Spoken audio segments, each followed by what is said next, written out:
All right, welcome to the Ryan Ripken Show. We forget the episode numbers now. It's past 70, maybe it's 73. Too many to count. Yeah, are we ever on time? Never, but we are here now, and we appreciate you guys being here with us. Happy Monday. Hopefully you're smiling through the Mondays. If you guys saw my Instagram, you saw one of the best bowl cuts you can ever imagine, but I'm smiling through because we get to all hang out and talk some shop. Let's talk a little bit of a rundown of what we're going to speak about today. First off, we're going to give some updates, what's going on with the Orioles, specifically on some injury updates. There was a certain Cal man that got named American League Player of the Week, I believe. We'll touch on that. And then, obviously, Ravens are back in town. They're having some voluntary workouts. We will briefly touch on that as well. What's the recap on the last weekend? Because there's a lot of things that happened around, especially in the sports world. And then as we get closer to the game time, we will talk again about the Orioles that are getting ready to face the Twins in the first of 3 games this series. So that's kind of all that we're going to talk about. And then, of course, we're going to have these polls. We'll have Kevin Oakey. Kevin Oakey? Yep, that's right. Shout out to Jason for that one. Yeah, so that's what we're working on. But hey, we got a full house in here. Here's Brad. Rocco's back in town. Oh, hey. But we still can't see his face. Rocco, your hat. What do you want me to do with it? I don't know. Make it higher. Take it off. You being here today was an inconvenience on my day. That's a lot of love. But it's good to have you here. I mean, that's usually the case when we're together. So, thanks. Can't you? You can just feel the love in the room, can't you, everyone at home? And then on the other side, you have Zach and Kevin. Yeah. Also no love in the room. Yeah, well, actually, today's a good day because, it's not a good day because I don't like taxes. But I did my tax stuff today, and I went into the post office to do all the certified stuff. And the lady at the front desk said I was the best customer of the whole day because I knew exactly what I was doing and no one else did. Why does that not surprise I was going to say that. What? That's a good thing. Kevin got a sticker and a lollipop. Yeah, I said next time I come in here, I better see a framed photo of me from the security camera of the best customer on there. Jesus Christ. He's like that kid that walked into the class and gave his teacher the apple. He's that motherfucker. I right there. don't know, but actually, maybe we'll save this story for later. I know we got a lot to talk about. Yeah, we got a lot to talk about. But yes, hey, there's a lot of well, you know what? Actually, I was reading this comment. Sorry, I got distracted here. Kevin, thank you. Another Kevin. The Ryan Ripken Show is never late, nor is it early. It arrives precisely when it means to.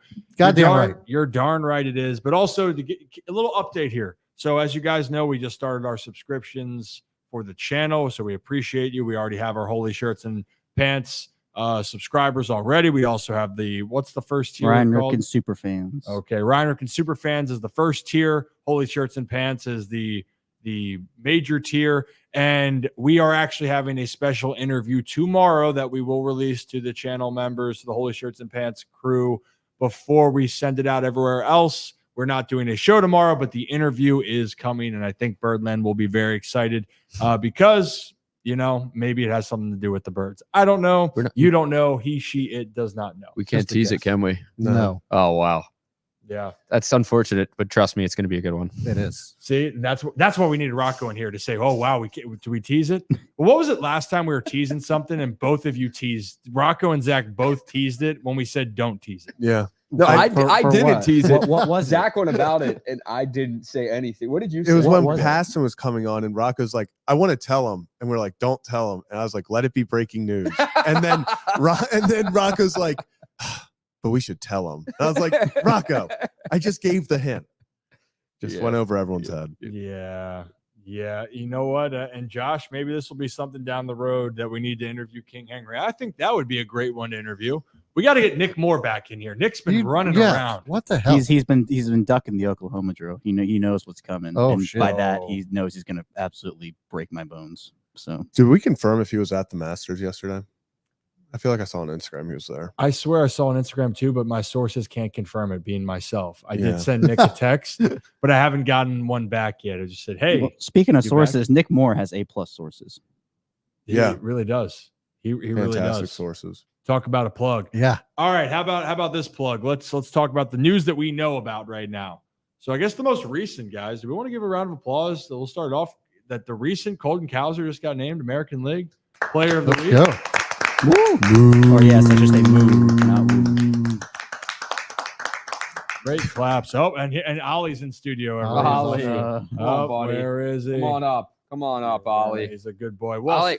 it's no surprise Colton Cowser, right, guys? Honestly, when people actually look at it, it was really just a formality that they had to wait to tell him he was going to be player of the week. No one's swinging the bat hotter than Colton Cowser. 4 home runs in the last 4 games. He's hitting a million right now. It feels like every time he goes up to the plate, he's at least knocking the ball somewhere around and he's getting on base. That's just what he's been for the last 5 games. And I'd say yesterday was probably his most impressive game in sorts because he went yard off a lefty pitcher, a crafty lefty pitcher, inside pitch, turns on it, gets the hands in and puts it out over center field. And that's kind of been, he was on fire, but it was always, okay, do you take him out of the lineup if there's a lefty? Like what do they do in that situation? And then they kept him in. They decided not to pinch hit for him, where we've seen Hyde in a lot of situations. He'd prefer to go and pinch hit an Austin Hayes in that situation. Keeps Cowser in, lets him get at bats against a lefty. And how does he reward Hyde? He goes yard to give the Orioles a little bit more insurance heading into the 9th inning last night. yeah, I mean, that's the thing is we explained it actually in the breakdown. We have all the videos up there. So if you missed our live stream, go back and watch it. But we also have a lot of videos. Oh my goodness. Ollie, baby. Ollie Loves Kevin. Ollie likes to assert his dominance. He's over asserting Kevin. it all right. Every time we're in here together, Ollie is just And he's had his balls chopped off since the last time. Poor Ollie. Ollie is the definition of a good kid. He He sure is. If you don't like my dog, I don't like you. I'm just going to be honest. So Yeah, you're a piece of shit. yeah, Ollie's a fantastic pup. The best studio pup you can ask for. Kevin getting Ollie PTSD is probably very accurate. Yeah. There was a thing, yeah. Just like his dad, he likes to just throw his tail around, So, Yeah, Okay. sure. Starting Rip After Dark early today.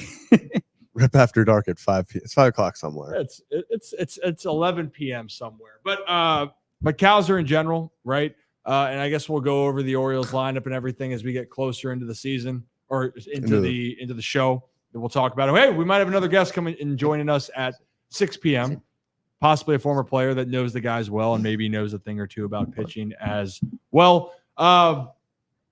So Cowser should be in the, everything's going his way. We don't want to overanalyze it, overthink it. We broke it down. Go check out the breakdown. How about John Means and Kyle Bradish? But the biggest news with that is Kyle Bradish, Zach.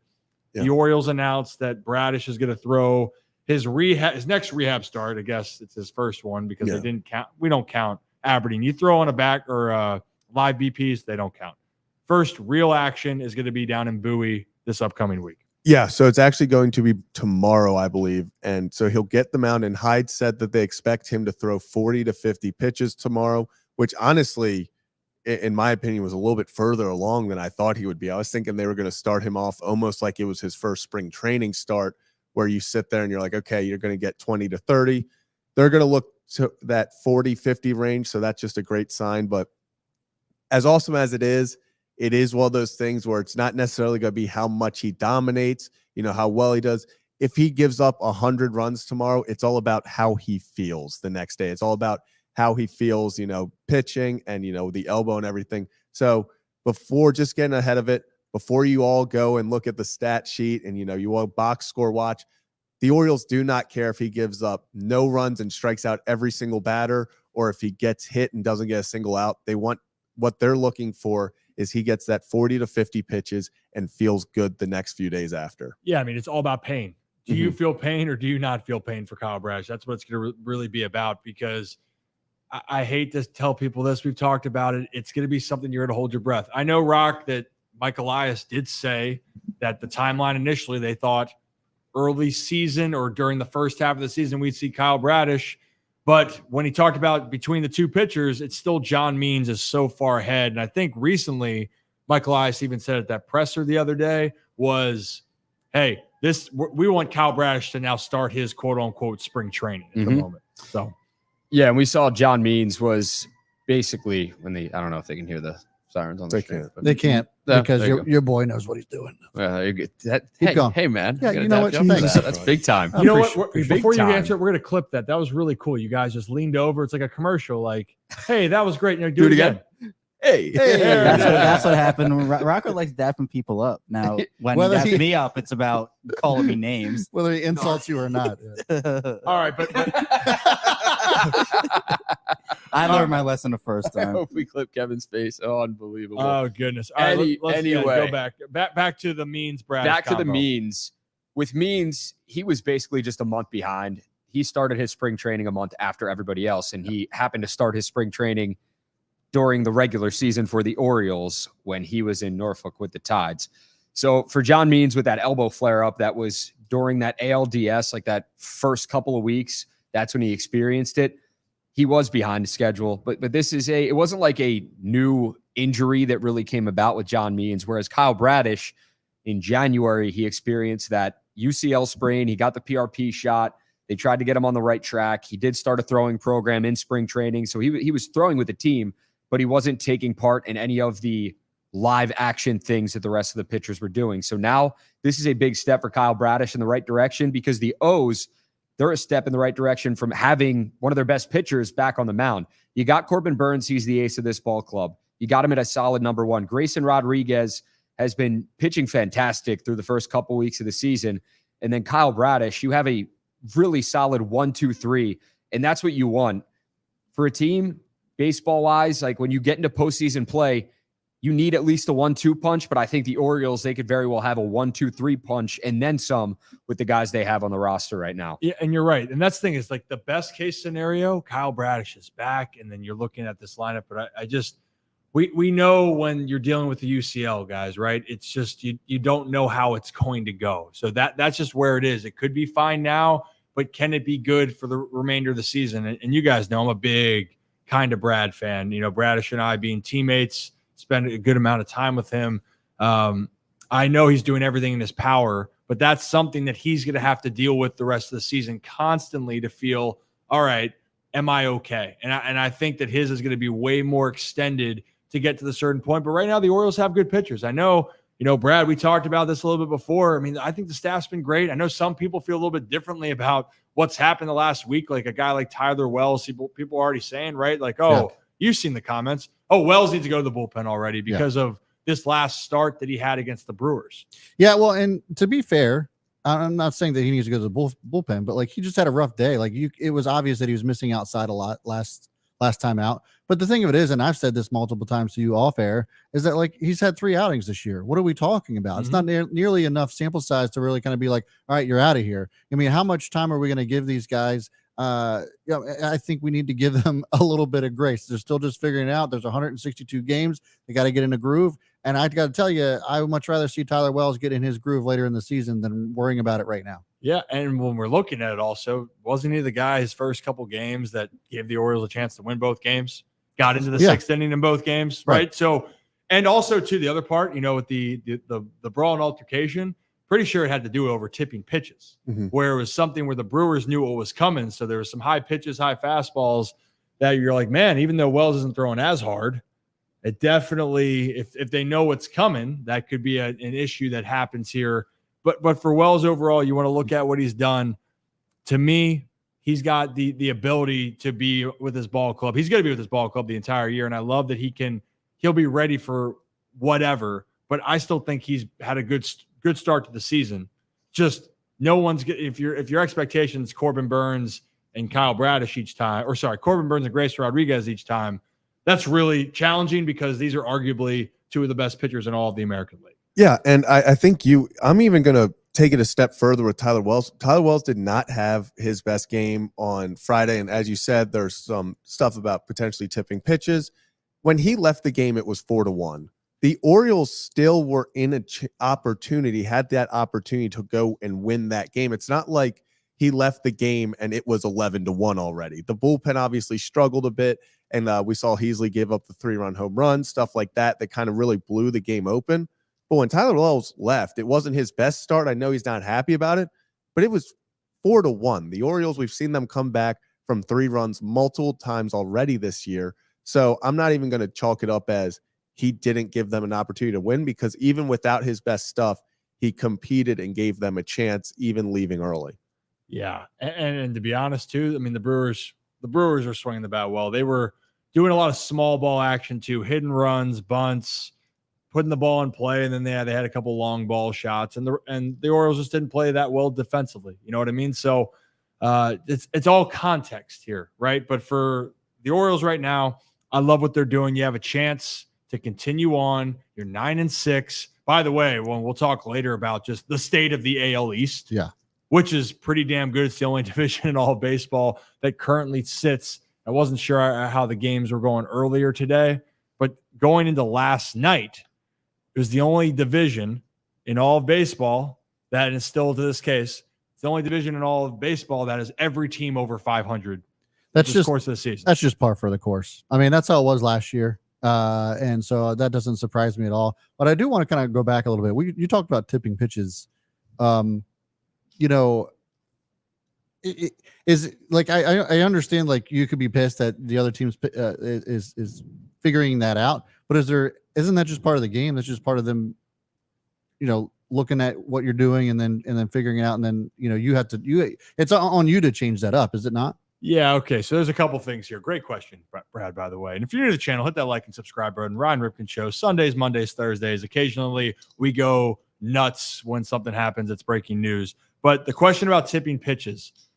So the whole Astro situation took it to a whole different level. Yeah, right? that was so, yeah. So that was like that straight up cheating. So that was where you're looking to try to gain an advantage. Now, tipping pitches, people can try to take an advantage, but what do you classify that as? Are you classifying as that you're stealing the signs when you were on second base? Well, they remove that now, right? Or now that you're maybe the pitcher, what they're saying about tipping pitches. So say, I'm going to try to have this the right way. So say like you're giving a signal essentially by the way that you come set as a pitcher. Ollie's getting really horned up over his toy. Hey, buddy. Hey, buddy. He just will not stop squeaking. Ollie, leave it.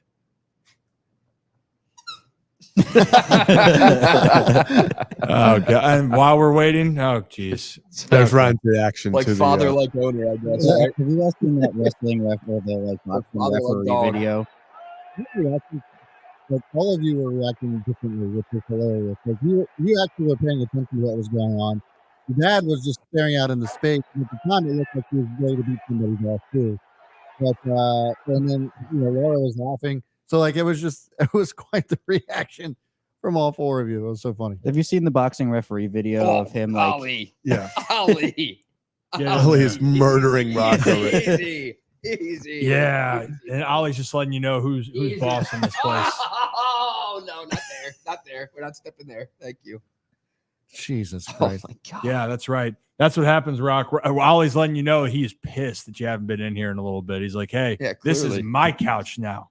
But let me explain a little bit about the tipping pitches real quickly. What Yeah. I was trying to say. So if you're coming set, one of the things is if you're going to come set and say you're going to throw a fastball, maybe your glove comes down this way to throw a fastball, but then maybe you throw a curveball and your glove stays, a few inches above it. Or maybe your glove wiggles, maybe your glove is just straight down and calm and cool and collected, right? There's little, I guess what you want to call them, mannerisms or whatever the tics that pitchers have that people can pick up, hence tipping your pitches. Now, for Brad, it really depends on, in this case, other things that have developed into the game now are, and this has been going on for years, shouldn't say it's been developing now, is that some of the players or coaches can yell out a sign or yell something out depending on where the catcher sets up. So, for instance, if they think there's going to be a high fastball or fastball away, they might give away the location because they see the catcher moving that way. That's why you see the catchers try to decoy what happens. I don't know. I've always been just like the guy that I'm not looking for stuff. I never trust that it's always going to be accurate either. Because I had one time where someone's like, hey, I know, one of my teammates told me, he's like, yeah, I know what's coming. Like, okay, great. I thought it was a curveball coming. The ball came right in my face. And I'm like, we are done. We are done with this experiment. I'm on my own. Yeah. But it just depends on what you want to view it as, right? So that's just kind of where I'm at personally. I think if you pick up one of those mannerisms, I think that's great. The stealing of the signs, I didn't do it much, but I'm okay with it. I don't really like yelling from a dugout or yelling from the field where a catcher's setting up. I don't like that. But I will say, if you're a catcher, don't give it away too early. That's what I was going to ask too. Is just like, McCann obviously is professional ball player, right? He knows what's going on. He knows that there's potential for that to happen. Do you think that, like, I don't know, is it, and I'm not trying to call anybody out, but like, we haven't seen something like that from Adley yet. It's still early. Maybe something like that happens, or other catchers. Is there's like something that you just have to be self-aware of, like, oh, I know that I'm giving myself away. I have a tell here, and you have to change that yourself, or like, what is that? Like, how do you prevent that from happening? Well, and really, it would just be lining up late. And actually, in some of the stuff we like to, this is a new phrase that we used growing up a lot. It was called little league. Like, you do it like it's a little league move. Yeah. That's where guys like try to do like the fake tap back while trying to hold a guy at second. Like, come on, like, little league. You don't have to, no, hey, batter while you're out there, or like, but for catchers, some of the catchers will throw dirt one way and go the other way. And I guess that's just a way they're trying to decoy. Personally, for me, I think if you're behind home plate, you're just really trying not to give your location until you have to. Yeah. That's just kind of where I'm at. Because not that every team does this, by the way, because you see catchers will get up for a high fastball to, like, as a reminder, like, hey, get up there. Some catchers are trying to play decoy the entire time. Right. And some teams are going to take advantage of your location and some aren't. So that's just what I think. It just depends on, you got to know who you're dealing with. But clearly with Milwaukee, they were very in tune. But on top of it, if they were catching pitches or whatever was happening, they were just scratching and clawing all their at bats. I mean, the Orioles just couldn't put them away. And that was a whole other issue that was going on. I mean, yeah, you can talk about tipping pitches. You can sell this. At the end of the day, they still have the top offense in baseball. So it was going to be a dogfight no matter what. Real quick, wanted to bring up Alan, new member. Right. Actually met Alan at the game on Friday. Super Let's great go. dude. So shout out you, Alan. And then Jim, here for the dog footage. And there's actually Ollie's joining for the Ollie, that's for you. That's the It's claw good. thing. It's good timing, man. Yeah, Ollie's a good dog. And honestly, I saw someone saying, should that toy moo? I think it's like a dog or a sheep. You can't tell Yeah, well, we anymore. don't know not what a it is. Can't tell anymore. Yeah, that thing's torn to shreds. Oh, yeah, Ollie went to town. There's like stuffing and whatnot all over the place. Not There's Let me see, shit Ollie. Let me see. Let me everywhere. see. Yeah. He doesn't want to Everywhere. give Got it to up. clean up this place multiple times. Yeah, when we actually have more guests in here, like Ollie our part of it, what's Ollie doing now? trying to just show Yeah. it on it, but he doesn't want to give it up. Let me Yeah. see. Let me see. Well, now you just Rocco's explained. trying to play tug of war around Let me the see, Ollie. cameras with Yeah, Ollie. He this said- is not going to end He well. said absolutely not. Let me see. Ollie, place, come here, come, Rocco's trying to get Ollie in trouble. good Yep. boy. Setting him up. he loves Dad. Nope, and then he just left Dad. Okay, see you, buddy. Yep. That's Ollie, He's everyone. done. Yeah, he's done with us. He's done with me. But we are not done with you Yes. all for tuning in. Hit that like and subscribe button if you're new to the channel. If you're on X, follow us all on X. I will put all of our handles out there at the end. Yes, Stackhouse. Thank you. I have somebody that understands my quotes and references. It's certainly not Kevin. No. Certainly not Kevin or Zach. Yeah, so Rock, Yeah, I don't know one of if you saw that the other day. I did a Austin Powers reference because why Yeah. wouldn't I? That's in my DNA. Family movie. We talked about this for the Ripkens. Family movie.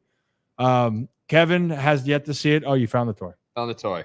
Ollie gave it up. That's what it looks like right now. This thing is torn to absolute shreds. It's missing a whole leg. Look what you did. Look what you did. He's proud of it. He is very proud of it. Here, That's take my it. boy. That's yours. Go That's ahead. my boy. I taught him that myself. He said, "Give me that back." All right, we're gonna dive more back into more Orioles talking a little bit. But the one thing that we'll want to close with when it comes to all these pitchers and injuries and everything, the last thing I want to say, it is this situation is still going on as far as the UCL and people being out. If we're looking at from last year to this year, the numbers keep climbing. Spencer Strider officially is out for the year. Garrett Cole is still not back. Kyle Bradish is still not back. And not to say it's a part of the game now, right? And we've talked about it in depth with Jeff Passan, with Tim Kirchin. But we have to understand that some of these teams are one big injury away from actually being in a tight spot. And knocking on wood, hopefully it's not Baltimore, right? But that's just the reality that any team's dealing with. And so that's something you got to monitor. And that's why I'll give the Yanks props. The Yankees are doing a good job, especially not having – imagine that's like for the Orioles right now. No Bradish, but then we got Corbin Burns. Imagine that we didn't get Corbin Burns. The Orioles didn't get Corbin Burns. Yeah. And didn't have Grayson Rodriguez. Yeah. Like that's what they're dealing with right now. And they've done a great job. And hey, shout out the Guardians for walking them off, or the Yankees would have had another big win on the road. Guardians are off to a good start. Yeah, I actually have a video that I would like us to react to. So Okay. Pat McAfee had CC Sabathia on today and talked about the whole injury thing, and I thought that his take was quite interesting. So let's take a look and react on the other side. Maybe. Come on. It's pulling up. Okay. Well, Pull it out, pull it up, pull it in. Ripken just came on and gave an impassioned speech about how the youth leagues are kind of ruining kids early. He wrote an entire book on this entire thing. I know you do work with the MLB, and obviously you're an MLB legend and pitcher stud. Like, is this a conversation that's taking place about the youth leagues? And is Jet Passan right about that with these elbow injuries we're kind of seeing right now happen around the MLB to stud pitchers? Yeah, I mean, if you look at the way that these guys come into the league, I mean, they're all coming in with a surgery or two already, and it's because of, they're playing baseball year round, where, you just mentioned, some of us in this older generation, when it was football season, I was playing football. When it was basketball season, I was playing basketball. And, I also played another position besides pitching. Like, I was a hitter. I played first base. I played outfield. So it wasn't just pitching from the time I was 9 years old until the time I got to the big league. So I think, with this rash of injuries that you're seeing, it has a lot to do with these guys being pitchers only from the time that they're, pre-teens until till they get to the big leagues. You only got so many throws in your arm before you're going to have surgery. It's an unnatural motion. And the more you do it, the more times you keep doing it over and over, especially at a younger age, it's more likely for you to have surgery. So it's like 100% surgery rate if you're a pitcher that ends up making it to the big leagues? I mean, yeah, at some point, luckily enough for me, I avoided all, major elbow injuries and all of that stuff. And, but my very last pitch I threw in the big leagues, I tore everything in my shoulder, my capsule, rotator cuff, labrum, bicep, everything. So like I said, I mean, it's only so many throws you have in your arm before something's going to tear up. It's inevitable. They're putting 100 pitches on 8-year-olds allegedly. That's a hit. There's a counter going inevitably from the beginning of it all. First of all, I would like to say I can't believe that CC Sabathia. He's probably lost 100 pounds. Oh my God. Oh, at least. Second of all, I think that he's dead on. And this. You were a multi-sport athlete when you were in high school. I played a bunch of different sports as well, and I think that has kind of started to go away. I think this notion that all these injuries are happening because the pitch clock has changed, and Corbin Burns went on record saying that he thinks that has something to do with it. I just disagree. I mean, none of us are doctors, right? But this was a problem before the pitch clock came about, and even if we got rid of the pitch clock, it would still be a problem because of what CC just said, because of what Jeff Passan wrote a whole book about. I think it has a lot to do with youth development. You have so many parents that want their kids throwing baseballs at 3 years old and put so much pressure on them because they want them, every single one of them, to be a big leaguer. And it's just like unrealistic. I think it's more of a social and societal type of issue rather than just MLB. And of course, MLB can make efforts to change this, right? Like that's what the NFL has kind of done with concussion protocol, and that's kind of trickled down to the youth level. Maybe that's what has to happen. Maybe they have to be the megaphone for this. But like, I don't think that this is the MLB is putting pressure on you. I think this is a societal thing, and I think it has a lot to do with parenting and all of that down to a very young age. So that's my take. I'll let you guys take the floor. Who would like to go next? Would you like me to jump in? We'd like you guys to jump in. Me? Okay, sure. Why not? There is multiple things now. Like I saw a comment about it. Like, is the pitch clock the reason why Tommy John or that pitchers are getting hurt more? No, but could it cause an effect to some pitchers now? Yes. Is the sticky stuff that pitchers not using that's been banned from years past caused an effect? Is that causing all the effects? No, but there are certain effects along with it. I think what we're seeing in baseball in general, the bigger, stronger, faster athletes, you're having more attacks on your arm in general. And the reality is, and we've talked to everybody, and I've given you guys examples of high school kids, and we know this. If you throw gas out of high school, good chance you're going to a good college or you're going to get drafted. And because they reward velocity, and it's just an observation, and that's just more of a fact. Tyler Kolek was the second overall pick in 2014 out of high school through 100. The guy had a lot of arm issues and never got past, I believe, AA. Nathan Kirby was this lefty from Virginia that was nasty. I hated facing that dude. I faced him in high school and down in Florida in like a big tournament. And I was like, man, this dude is ridiculous. But then he couldn't stay healthy. His arm couldn't get going, but he was a lefty that can get up to like 95, 97, right? Yeah. So the point of all this is that I do think when you tax your body more and more as a pitcher, you're going to have, if you tax yourself as any athlete, not just baseball, if you do too much of one thing at one point, it's going to catch up to you. I do think that's going to happen because your body kind of isn't being used to doing other things. And you want to look at some of the best quote unquote athletes out there. They're usually kind of multi-sport athletes, and people might not know this name. People in the chat might. Dave Winfield. Do you guys know him at all? Mm-mm. You don't know Dave Winfield? Rocco, you do? Yep. So Yep. Dave Winfield is like the definition of like athlete. He's the only player ever in the history of professional sports to be drafted in the NFL, the NBA, and MLB, right? I mean, that's ridiculously talented, right? I don't know how the MLB is going to be able to say, hey, we're going to change the philosophies, because the game is a strikeout game now.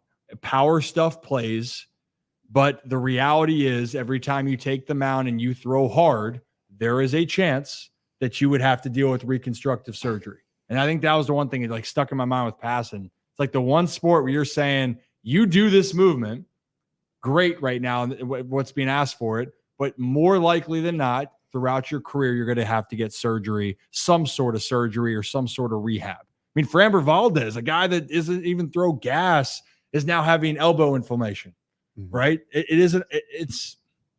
But Brad, to end the point with the Brad, I just don't know how they're, unless you're telling kids to just, hey, let's work on it, letting your body develop. Because that was the one thing when I read Dr. Andrews' article was when you're young and trying to develop, that's where things are you're most susceptible. Yeah. I think the Tommy John, the UCL ligament, he said, isn't fully developed till you're 26. So if you put stress and strain on it before, and then, you get surgery, you can come back, but that doesn't mean it's always going to happen. You're going to be the same person that you are when you come back. Like the Verlanders are the rarities. Yeah. I mean, and that's what you think back to CC Sabathia, right? Never had a Tommy John surgery. I mean, how many games did that guy throw? And, the age of 250 plus innings in a season just isn't in existence anymore. And I just wonder why. Like, how is this happening when we've seen pitchers in the past? Like, I don't want to say it was unheard of. It was rare, but we saw it where pitchers would throw 150 pitches in a game, and it was like, oh, well, he's going to come back out next week and do the same thing. So I know the game has changed. I know that players are bigger, faster, stronger, but at what point are we going to have to, like, I don't know, put brakes on something in order to save these guys' arms, because you're going to want to not be a pitcher anymore, right? Like kids are just not going to want to pitch because they know they're going to have to deal with this. Well, actually, something that was super interesting is Tyler Glasnow came on Talking Baseball with John Boy Media today, and he said that pretty much when the decision comes between throwing velocity and getting hurt, he said that prioritizing velocity is worth the injury risk. And he said pretty much that pitchers are still even knowing that the harder you throw, the more likely you are to get injured. They are going to take that risk because of what they've kind of been told, that if you throw 100 miles an hour, Jeff Passan told us it when he came on, he said, if you throw 95 consistently in high school and you can find the zone, you are going to get drafted. And that kids are finding out that if I just can look at the radar gun and that shows 97, 98, they are going to take a chance on me. So it's even interesting because Tyler Glasnow 2 years ago was actually the one who came out against Major League Baseball banning some of the substances, because he was like, the first game that he didn't use, he used sunscreen and rosin as his substance of choice. And he said the first game that he didn't use it, the next day he woke up in sore places in his elbow he didn't know even existed. So I think it's really interesting that him of all people is like, Yeah, it's definitely a risk the harder you throw, but he believes that kids and just athletes are going to take that risk, knowing that, hey, if I throw 100 miles an hour, I can get paid, knowing that it's kind of a ticking time bomb in your elbow. But that's exactly what it is too, in the fact where like it's almost a double-edged sword where if you want to prioritize the health of your arm, it's almost like, well, then a team is going to go find somebody who will throw that velocity. Well, that's because, what I was going to say, because like you don't get paid once you get injured.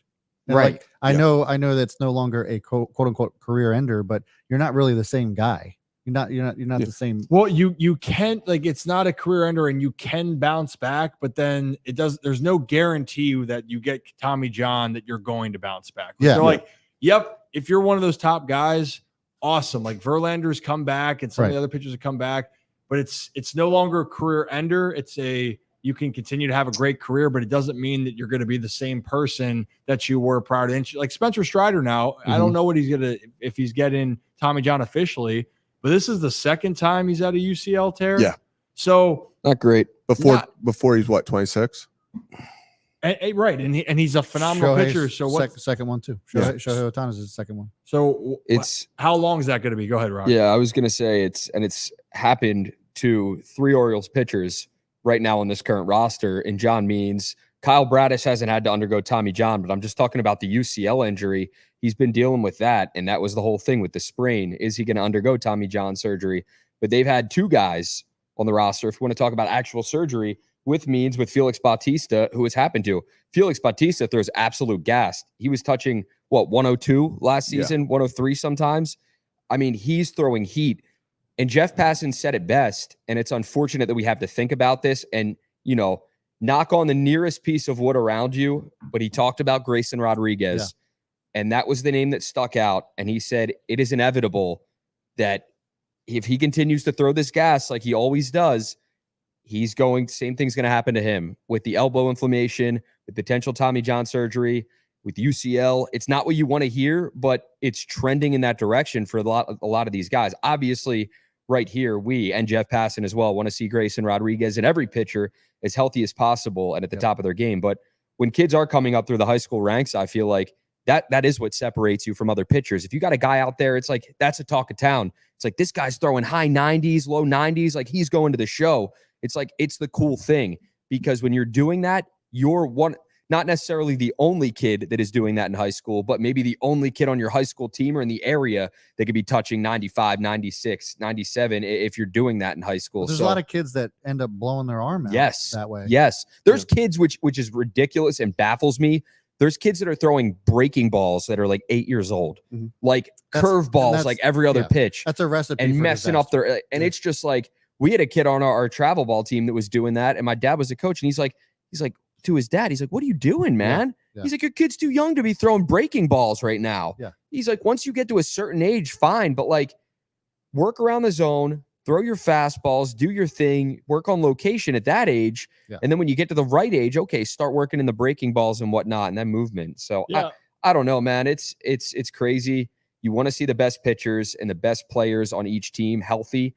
And right now in baseball, that's just not the case with the pitchers. You have so many that have suffered these injuries. Yeah, and also too, by the way, I mean, if you're younger too, if there's one pitch you want to teach younger kids, let them throw a changeup. Learn how to throw a changeup instead of a curveball when you're younger, because the nastiest off-speed pitch that you can actually throw that sets up your fastball is your changeup. What about an Ephus pitch? How about that one? That's the Kevin. Throw it up. Right That's a Kevin special. yeah. That's a Rocco special too. Just throw it up in the air.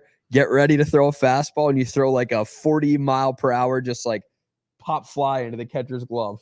That was the go-to. Could you also throw like a cutter? It's like the same throwing motion. Yeah, well, cutter, you grip it and you still have that little bit of arm movement. So I would still stay away from that, because a cutter can almost, if you throw it slow enough, can almost be like a slider. You know what I mean? Yeah. That's why people get cutters and sliders confused. And Patrick right there. Good on you, Patrick. Yeah, I mean, I'm not kidding you. I wish if I continued. Actually, that was the pitch that I tried to learn more of, was my changeup. Even though like I threw it kind of funky, but my dad was like, "I'd rather you learn how to throw your changeup first." I did, and when I threw a curveball, it was a big loopy one that literally went like 5 feet in the air and then dropped, almost like an Ephus essentially. But yeah, I coached Little League baseball my senior year of high school for a 13-15 league, and I drafted this kid in the last round, and he was the projected, like they were like, yeah, he's the best player in the league. And I was like, why is he still sitting here? And they're like, oh, he's recovering from like Tommy John surgery. And I'm like, how old is he? And they're like, 13. So I got the go ahead halfway through the year to pitch him. Pitched me all the way to a championship. Zach, he struck out every single batter. The fact that you coach Little League Baseball, it terrifies me. Won a championship. Just because I feel like you made side bets with your fellow coaches. Like, yeah, this kid is going to like homer in this game. And you just like, what you probably did was not good for that league or the development of those kids by any means. I coached Little League for years. I cannot see that working out well. There's a trophy at home that says champion. That's all that matters. I did the kid who had Tommy John. The second I got the okay from his doctor to pitch him, he struck out everyone. I mean, once again, should not have been throwing the pitches that he was throwing, but disgusting. Did you wear the full uniform with the team, like actual baseball managers? No, I should have though. You should have, honestly. Yeah, that's what real managers do. That's what happens. Also, middle school age kids to coach in baseball are the worst. Yeah. It was hilarious, though, man. So we're saying Zach's the worst. We can all agree with that. But if you're new to the channel, hit that like and subscribe button. Ryan Ripken show here, and thank you, Mark. Ollie, give a moo. And then we also got Stackhouse. Oh, Stackhouse. I wonder what Kevin's nickname is today. I know. I'm excited. Yeah. I have a bunch, and Kevin Stackhouse still dominates the list, obviously. Kevin Osteoporosis. All right, I'll put that. Be a good one. Put that one. How do you even spell that? I don't know. OASTEOPEROS. Okay. Well, while you guys can spell that. You can spell that to yourself here, Brad. You got a poll up here because I see a lot of questions going on. Oh yeah, I got a poll. I was waiting for the right time to let you guys know, but we got 76 votes on this one so far, and they're still coming in. But the best food to make or eat when money is tight, and I have ramen, peanut butter and jelly, Spam, tuna fish, and some of these comments I'm seeing are like on a whole different level. First of all, I kind of get it. Some people are saying that peanut butter and jelly is not for poor people anymore. Peanut butter is apparently expensive, which it is. Not gonna lie. But nevertheless, it's not a steak, right? But 48% are coming in with ramen. Peanut butter and jelly is coming in at 32%, coming in second. Tuna is in third, and nobody wants Spam except for about 2 or 3 of you. Yeah, I gotta be honest. It's probably Joe. I love Spam. I'll probably vote for Spam. Probably what put Joe in the hospital. Eating too much Spam. It's definitely ramen. Yeah, I used to live off ramen. I'm not going. Chicken flavored ramen. If you're trying to be healthy, and with protein, tuna. Yeah. Get a can of tuna, and then you put some hot sauce on that puppy. I if you have don't learned like to it. like tuna. I'm not a big tuna guy. I've learned to like it over the years. Maybe not peanut butter and jelly, but a scoop of that peanut butter. That will kill me. Scoop of peanut butter is like very underrated. Just like having a scoop of it. That's great. Oh yeah. But in college, I lived off of the Minute mac and cheese, like the Easy Mac mac and cheese. That was legit. Like it was just so good. I think popcorn, the microwave popcorn. It's definitely ramen for me, and I would say great, not ramen by itself. Most of the time, if I'm having ramen, I'm putting like hot dogs in it or Spam. No, I'm eating the noodles. I would not have thought of Spam as any of the categories. Like if I'm saving money, Spam isn't even in my top 15.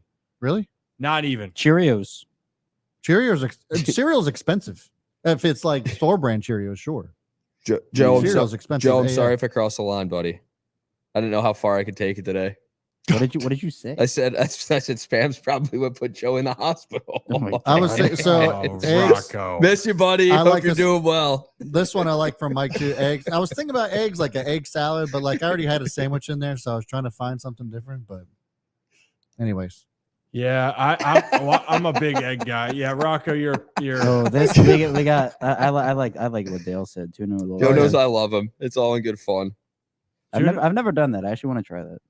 Tuna. You never tried that? That's real. Mm-mm. It's good shit. I'm really surprised of all the things, Kevin, that you actually like tuna. Well, I did not like it for a while, and I've actually learned tuna sandwiches. What exactly is Spam? Or what? Like what is Spam? It's is it meat? Meat in a can, basically. Yeah, it's like ham in a can. It's like ham. It's like pork byproduct. Canned ham. But like it's got like the tuna what's the word? Consistency? Yes, the consistency. No, it's a giant brick of meat. But I thought it was like liquid, not liquid, but like when it comes out like tuna, like where it's meat and it's liquid and it's like gross. Nope. It's just in a can. And I used to love those Vienna sausages too. I don't like this, but what about oatmeal? What? Is it cheap? I feel like It was a some cheaper is. breakfast, but like it depends. It was obviously nice the brand. When eggs were cheap, it was nice because that's what I'd say you could eat eggs with like any meal. Yeah. Like any breakfast, lunch, dinner, whenever you could just eggs scrambled. You could make yourself an omelet, but now eggs are expensive as hell. So it's like, what are we doing here? Yeah, but so Windrunner says here I served in the United States Marine Corps, was stationed over in K-Bay, right? So spam is big in Hawaii. I saw some other comments on that, even at the McDonald's. Damn. Wow. I mean, like, so, and I actually have heard that. Like, I have heard in Hawaii that it is big over there. Just having said that, for me personally right now, if I'm like, I'm going to cut some corners, I just don't have the love for spam. And I saw Shekel have that right there. Because Shekel's out in Hawaii. Thank you for your service, Windrunner. Yeah, and Brandon put to tack onto that, I tactically acquired boxes of MREs. MREs are also like a good, if you're on budget. Oatmeal's another good one. Someone just dropped in there. Rocco, Kevin just said that. Oh, Kevin literally said. I wasn't listening. Sorry. Yes, I we literally just had a conversation about oatmeal. We actually did talked about it a little bit more. Like, is it expensive? Is it not expensive? Yeah, and I said it depends on what brand. And then Rocco's like, a lot of people feel like back when did you guys ever have the Quaker Oats Dino Egg oatmeal? Yes, I think. No, maybe not. I didn't. But I just wanted to say that. Oh, thanks. Because it was about oatmeal. I haven't seen them around in stores lately, but remember the chewy granola bars? And they had their different flavors. Like the orange was peanut butter, the blue was s'mores. I still tear up. The red was like chocolate chip. What were the other ones? S'mores and peanut butter were the best two flavors by far. Oh God, when you had those in lunch at school, dude. Ali's trying to eat this microphone. Hold on. There's also we're not. He won't eat it. No, he was. Look, I think he wants to say something. Ali, what do you want to say? Give him the mic. Give him the mic. He's probably a spam guy. What do you want to say? He's very interested in that microphone. Yes, it's definitely a toy. Spam. Kevin has turned it into a toy now. Yeah. All right, he's a good kid. Kevin, stop baiting my dog back there. He was doing it first. Kevin has beef with the dog. Kevin, heel. All right, so we got football news. We got to talk about a little bit of football here. We will dive back into, and actually, guys, I'll explain it right now. It looks like if we get him on the phone, he's getting off the golf course. Zach Lather, former Oriole, is going to join us later on here on the show. Talk a little bit of pitching, talk about the boys. And for me, being teammates with a lot of guys, he knows them just as well, maybe even better than me, potentially. Depending on how you want to look at it. So let's talk a little bit about, we'll go around with the Ravens news, because that's something just recent that we want to touch on. And then obviously a couple things that happened this past weekend. But for the Ravens, they just started their voluntary workouts. Am I missing something there? People back in the building. Bunch of excitement about Lamar and Derrick Henry getting in there. Lamar going through a little, I don't know if I put the side-by-side comparison out of Lamar just about 2 years ago and him now.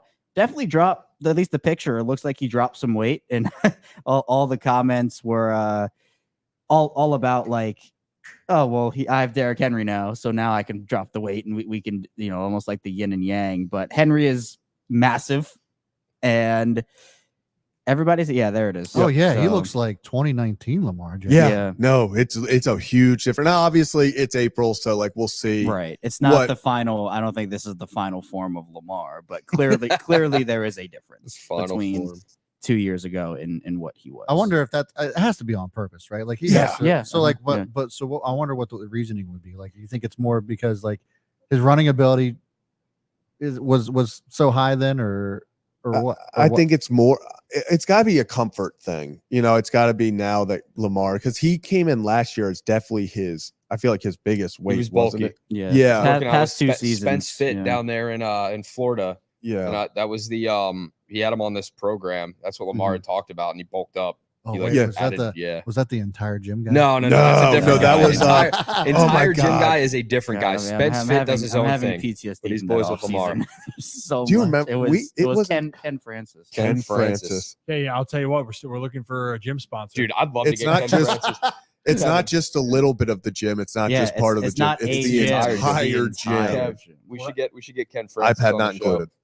I don't know. Do you have that contact? He follows me on Instagram. The entire gym. Get us Ken Francis. Might have to DM him and see if he'll hop on. There was a recent ad a couple months ago. They're still promoting it. So Oh All right, my well, God. maybe we'll have to find But out. yeah, But it's exciting in might have to do it. Ravens land. Yeah, 10 days till the draft too, which is kind of. I feel like it's snuck up on us. I feel like we've been, so Orioles heavy, which obviously for good reason.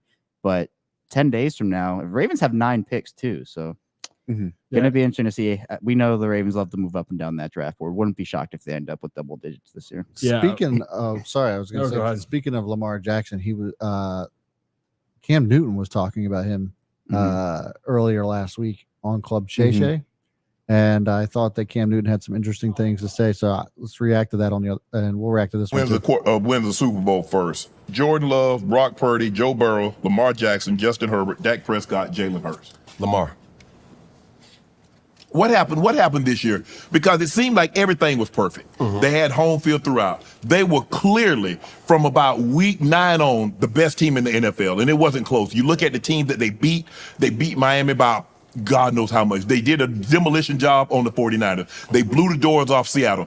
All the teams that made the playoffs or that was playoff potentials, they just didn't skate by them. They ramshackled. And then this moment, AFC Championship game on your home field, and everybody knows Lamar Jackson is going to be the MVP. Right. The only question is it going to be unanimous again? Yeah.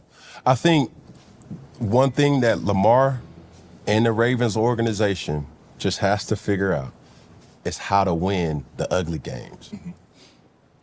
It's one of them situations like sometimes when I look at Lamar, it's like, bro, you just stop thinking. And it's easy for a guy with that much talent to think, it's so many, like as a chef, you can prepare this meal in so many different ways, but everybody know your signature is smoked. Man, smoke this motherfucker and get on about your day. You got to win. Find a way to win the ugly games. Right. And we can talk about the other stuff later. Patrick Mahomes has found a way to do that. Right. I don't care what we need to do, or we could talk about all this other, them drop balls. We can worry about all that shit after the end of the game. Let's find a way to win. Travis Kelce, man, we're going to find a way to fucking win. And I think for Lamar, once he figures that out, not to say that he hasn't, but everybody around, because it's just not Lamar. Right.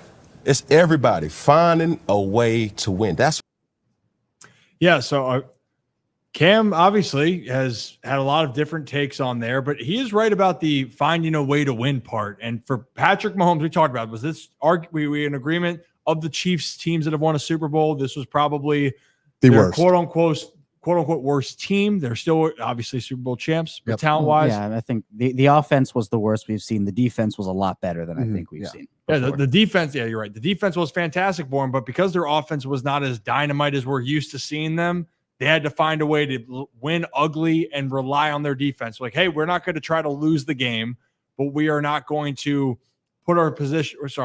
We are not going to allow our offense to lose us the game when we're not. That's no longer the strength of our team. Last year, the playoffs, their strength of their team was Patrick Mahomes making great decisions and your defense going to ball out there and make the necessary stops. And they did enough to win it. So are we with that though? Like that's praise right now. High praise that Lamar Jackson being the next one that he thinks. And I think Lamar actually and the Ravens have won a lot of ugly games. They have, but I think it's so true to what Cam Newton was saying. It's just like, when they go up against teams that they're where it's expected to be like a close game, or, where everybody else thinks it's, the Ravens are going up against like the 49ers game, for example. Like it was touch and go there in the beginning, but once Lamar found his groove and it kind of started to just be a blowout, nobody's better at blowing teams out than Lamar Jackson in that Ravens offense as of late. The last 4 or 5 years, nobody's better at blowing teams out. But it's to their point, like when the tough gets going, it's kind of getting through those ugly games, as he said. So I think that there's a lot of truth to that for sure. Not to say they haven't won them in the past, but on a consistent basis, I don't know if we can say that. No, I don't think we can say that. So looking at this, sorry, wait, I was, you look back at their losses this past season, and it was that, the Browns game where Watson, had the broken shoulder, and that was a game where they wanted it more essentially, but the Colts game was ugly. Like that was an ugly game that they dropped, and essentially they had it in the bag, but then there were a couple of miscommunications, and that Steelers game was even uglier with all the drops that happened. So there is a point, like I think there is, but we have seen past Ravens teams with Lamar Jackson. Like, you're talking about the 49ers. The 49ers game in 2019 was rainy. It was sloppy. It was all and they won. They came out with a win in that game. But I just think if you're looking at this year, you can argue 2 of their 3 losses, if not all 3 of their losses, did come in pretty ugly games. And then we saw these dominant wins, especially as the season was rolling on and we got to November, December. Yeah, I mean, the biggest thing, the MO for the Ravens is not going to be, regardless of what happens in the regular season anymore. It's always going to be the postseason. Like, that's just how it's going to be. It was Ravens can't win a playoff game. Well, guess what they did? They were in the AFC Championship game. They hosted it. It's going to be now, can the Ravens get to the Super Bowl, regardless of what they do in the regular season? And the same thing for the Chiefs. Everyone's going to believe it doesn't matter where the Chiefs are. As long as they're in, they're going to be one of the favorite teams because of their pedigree, and rightfully so. But now, hopefully, just takes 1 year to get that type of grace period. And I think the Ravens are in a good position with it, but it's just nice getting people back in the building, guys. Like, it's just, I like seeing that your leaders on the team like that, Lamar and Derek, and I'm so excited about that. I do want to say it was so funny because, like, obviously you had Lamar Jackson walk in and the whole narrative is like, wow, Lamar looks so small. He's so skinny this year. He's, losing weight. And then Derrick Henry walks in and you're like, he just gets bigger and bigger every time you see him. Like, he is just a massive human being. You saw him running through drills. The Ravens have posted a bunch of stuff about, obviously revolving around him because it's his first day. But every video they post, it's just like a guy that size should not be doing the things that he does. Even in his like warm-ups, the way he just works out, you're like, he physically is like the size of almost a lineman. Yeah. But he just is so much more athletic than everyone else. Yeah, he moves like a gazelle, and it's crazy to see because people that big shouldn't be able to move the way Derrick Henry does. They're not supposed to be that agile. Yeah. Mhm. And Derrick Henry is just a freak athlete. He's one of one, honestly. I think what this does, Lamar coming in, because these are voluntary, by the way. It's the first day of offseason workouts. Voluntary, I want to stress that. Derrick Henry is there. He doesn't have to be. Lamar Jackson's there. He doesn't have to be. Zay Flowers is there. He doesn't have to be. Those guys, Isaiah Likely as well being there, that sets the tone and the tempo for this entire offseason program, OTAs, training camp, mini camp, whatever. These guys are here. They're coming for the rest of the AFC, and they're setting the tone early. So in them being here, doing this together, that tells everyone, hey, we're the leaders of this team. We're on board, and you guys should be too. So I love that from Lamar. I love that from Derrick Henry, and I love that from Zay Flowers coming in and to the castle and doing their thing today. Because that's not guaranteed. I mean, we see across the league, 2 of the big guys are CeeDee Lamb and Justin Jefferson, both looking for contracts from the Cowboys and Vikings, respectively. They did not show up today to their Micah Parsons. Well, and we know who wasn't there last year for the Ravens when he was looking for a contract. Yeah. So it is one of those things where it's just nice, like you said, Rocco, to have these guys and leaders back in the building all at once, because Ravens had such an incredible year last year. And like you said, Kevin, Lamar didn't even show up to voluntary workouts because he had to think about himself and how he wanted to get the contract. So it's nice that the Ravens, their big leaders, all can just get there and start from this moment to be like, we have a goal to win a Super Bowl, and we're all working together to get this done. Because that money is not an issue with those guys. Justin Matabike, he's locked up. Lamar's locked up. You got Derrick Henry. Zay Flowers, not even an issue because he's in his second year. The guys that'll be interesting to see, and I don't know if they were there today or what they're going to be doing, is the 5th-year option guys, and that's Odafe Owe and Rashad Bateman when that comes around, because that's coming up soon. May 2nd deadline, Kevin, for them to pick up the 5th-year option and make a decision. It's early May, so it's going to be interesting. I don't know because we weren't there, and I was able to see pictures, but I don't know if you guys saw did you see pictures of Bateman or Owe there among the guys? Because I didn't. Doesn't mean they weren't there, but scouting. It will be an interesting kind of off season and seeing how that goes with guys, because that's always a storyline. Your 5th-year option gets picked up. Fine. Are you frustrated with it? No. Good. Okay. Your 5th-year option gets declined. Maybe. Are you frustrated? Yeah. Or no. Like that's like, those are the options. So you could get a guy that's like Patrick Queen, shows up every day, takes care of business, does his thing, plays himself into a contract, or you can get a guy that's disgruntled and it's like, hey, you didn't pick up my 5th-year option. I'm ticked off. I don't have to show up. This is all voluntary right now. here we go. So that's just some things to keep an eye out on while this, this off season continues and progresses and workouts, get underway. Yeah. It's all about it's now it looks like the business side is behind it, at least for the main, the quote unquote leaders that you need from this team, and the guys we're talking about, Lamar, Derrick Henry, 2 guys. Derrick, I just love the fact the new guy that hasn't been in Baltimore yet. It's just nice to get more acclimated. And obviously the leader of this whole franchise, it's Lamar Jackson, and the chances, as we know, live and die with his play and how if he stays healthy. Like, that's just the reality of the situation. So it's fun. We can't wait. Football season's it's getting there. We'll talk about some draft news as we get closer in the next, week or so. And I can't believe it's sneaking up on us. We will have a special stream as well for the draft. So be on the lookout for that. We have something cool planned. So yeah, that'll be next Thursday. Well, sort of. We know we want to have something cool planned. Yeah, me and Kevin got the people. We're good. We're figuring it out. Working on the guest list. Oh, you guys are working. That'd be great. Yeah. That would be great. Got things cooking. And up. One of you guys, because I was just trying to send you the message privately. One of you guys just send the Discord or the stream link so I can get Zach Lather on the show? Yeah, I got you. Thank you. Hope Zach golfed better than me today. There was no video evidence of 08 or Bateman in there, but David Ajabo. Like I said, I was going to say David Ajabo, Michael Pierce. Yeah, does not mean if guys aren't pictured that they're not there. Well, yes, exactly. So I don't want to assume, but I'm saying it will be interesting to see how those two kind of approach and handle the next couple of months. Yeah, with their contract situations kind of up in the air here in Baltimore. Ollie, what the heck are you doing, dude? This is not. Oh my God! Ollie, off. Oh my God! Sit. This is not home. As Don C goes, Ollie, good boy. That's the second donation. That's donation number 2 from Don. So yeah, 2 of them from Don. So double clap. Double clap. Yeah, baby. Kevin, don't stop clapping. He's licking my ear. He's licking my ear. I thought you liked dogs. Ollie, he's crazy, man. He's a crazy dog. Oh gosh, yeah. And Mike, you know what, Ollie, we love and support you. It's because at our couch at home, he's gonna lay like this. He's a cat at home. That's awesome. This is honestly comfy. Joe, attack.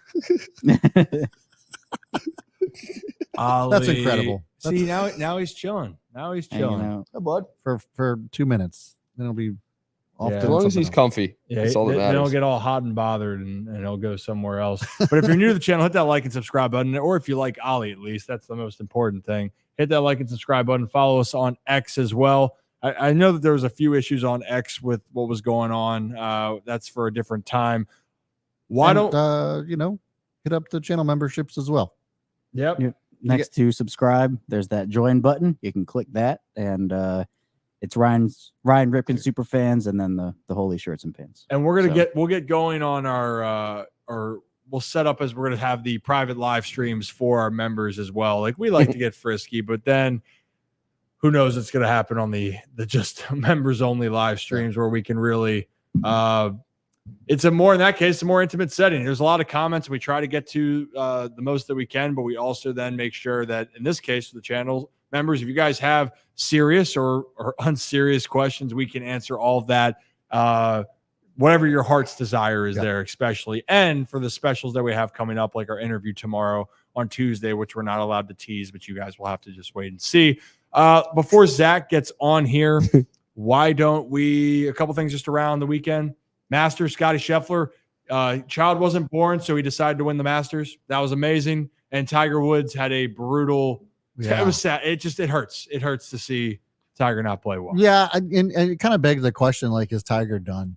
Like, he had the first 2 rounds were great. And I was like, oh man, like he's at even par going into Saturday. Yeah. He's still within striking distance if he can really get on one. And then he just fell apart Saturday and Sunday. It was really tough to watch. That guy that he was paired up with on Sunday too, was a college kid. Shipley, yeah. And he's good. He's gonna be good. But either way, just to get back on Tiger, yeah, it was just tough to watch. I hope that, like, maybe, I don't know, how much time is he going to need off before he actually comes back and he's like to Tiger form? I just don't know if that ever happens. I don't think he's ever going to get back to Tiger form ever again. And it makes me sad because I just don't know if Tiger's winning another major ever again.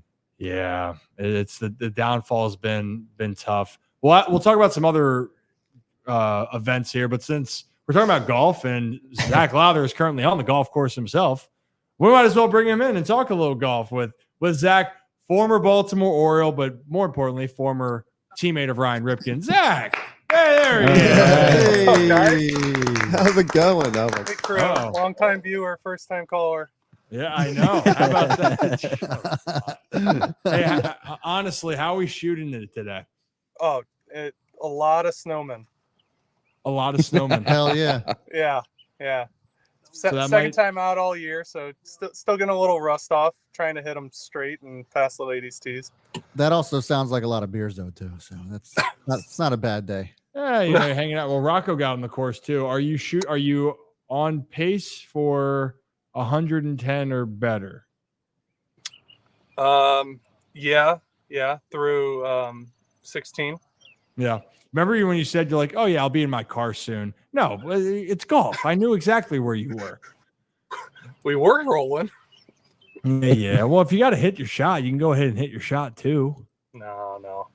I called it a day. I've hit too many. Okay. Well, why don't we talk a little bit about the birds?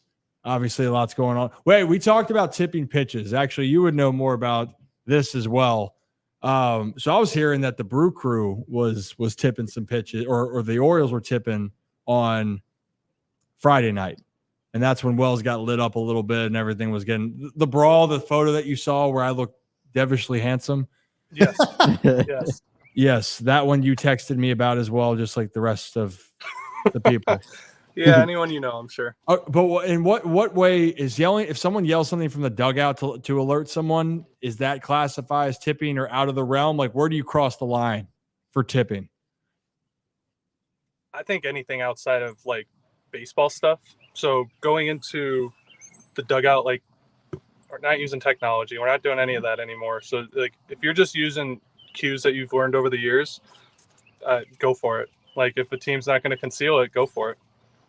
We have literally stations in spring training that talk about like don't tip your pitches. This is how not to do them. These are signs. Like there's stuff that you go through to not have that come up. So it's one of those things that if it's going to happen, it's going to happen, but you just need to be aware of it for the next time. Okay. All right. We'll take it. Yeah. I kind of want you to hit a shot, but it's okay. Brad, you got to don't want to see that. I was just going to say, what's up, Zach? Good to see you, man. Thanks for coming to the show. I was just going to say the same thing. Like, they teach you that stuff back in little league, like it just don't give it away. Don't give away signs. Don't make it obvious, and if they figure it out, well, then that's on you to change that, make the appropriate changes so they don't follow you anymore. So like, we're obviously not talking about a Houston Astros situation. It's just that they picked up on what you were doing. And so like, you have to make the adjustments. Yeah. We're going for a walk, guys. You can call me back. No. Now the stream. Here we go. Yeah, no, this is part of the content here. Part of the shit, part of the crew. No, so yeah, Brad, we do this literally every year where you go through stations of, hey, this is what you did last year when something that could have happened that you were tipping pitches. This is what you did. Let's figure it out. We have video from when you weren't versus when you were. So it's just one of those things where you get so much information that if you don't want to like adjust the next time, that's on you. It's if they're going to find out how to be better doing it legally, that's all the more power to them. Fair enough. Rock, you got a pitcher because you're a pitcher, Zach. Good for you. Good kid. And you know these guys a lot. I think Rock's got a question specifically on the pitching department. Yeah, Zach, we were just talking about the, I guess, trend of elbow injuries. Tommy John, UCL. It's happening to pitchers left and right now. I want to know, for you as a pitcher, why do you think that is? And do you think it has anything to do with how young pitchers are throwing off speed, trying to throw as hard as they can at such a young age? Do you think it comes from there? Or do you think it's a development process, like when they're coming up through the minor league ranks and in the majors as well? I think it's just a handful of stuff coming from the top down. Obviously in the MLB through professional baseball, you have incentives, money, to be the best and throw the hardest and just be the most elite. So you see Spencer Strider, you see Jacob deGrom, all these guys, they're getting paid, and that's a big incentive for guys. So when you have that at the highest level, that trickles down to college, that trickles down to high school, that trickles down to Little League. And the incentive to do it properly, I think, is correct. I think if that's what you want to go for and you just want to throw hard and not learn how to pitch, I think that's the way to go. But to have the right coaching and the right mindset at like 10 years old, I think is more important than trying to just rip as fast as you can. You're going to throw 75 at 15. Okay, great. Like, are you throwing strikes? Can you do stuff? Like, can you pitch? It's just one of those things where I think that you need the right direction. And until it happens at the top where you're kind of getting so many injuries where it's just not, you're throwing year round. And it's just a double-edged sword because you want to be the best, train the hardest, do all that because there's incentive to. But at the same time, where does that incentive stop? Mm-hmm. College scholarship, like it's hard to draw that line for individuals. Yeah, and Zach, I think just piggybacking off of that, did you personally ever feel any sort of pressure, whether it was just the narratives of, oh, I have to throw a certain speed or I'm not going to be able to advance, or was it coaching pressure? Did you ever feel any of that personally going through Little League or high school or college, just going through the ranks? I would say the most I ever felt it was trying to get recruited for college. Yeah. Just because, oh, this guy throws 95, he's getting recruited to, you name it, an SEC school.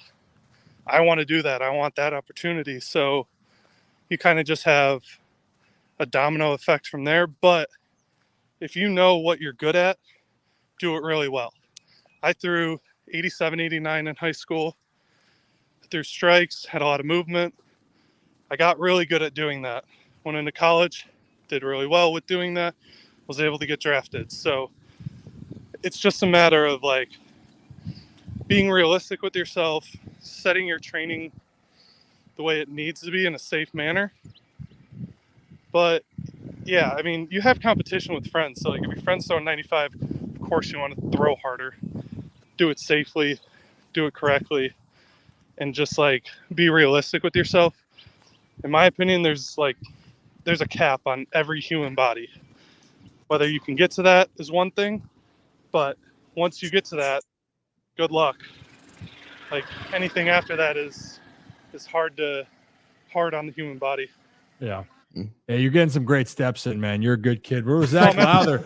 Her former teammate of Ryan Ripken and former big leaguer with the Baltimore Orioles. Also, Zach, guys, for you guys don't know this, Zach, you know this because this is your career. Zach would throw these Invisa fastballs. They'd be like 92, 91 right down the dick, and no one would hit it. And be like, oh, why can't someone hit this? Because it's just invisible. It happened all the time.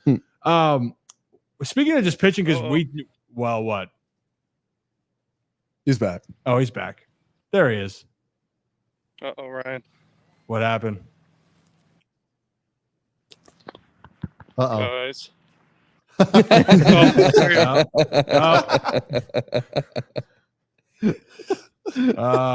Can you hear us now?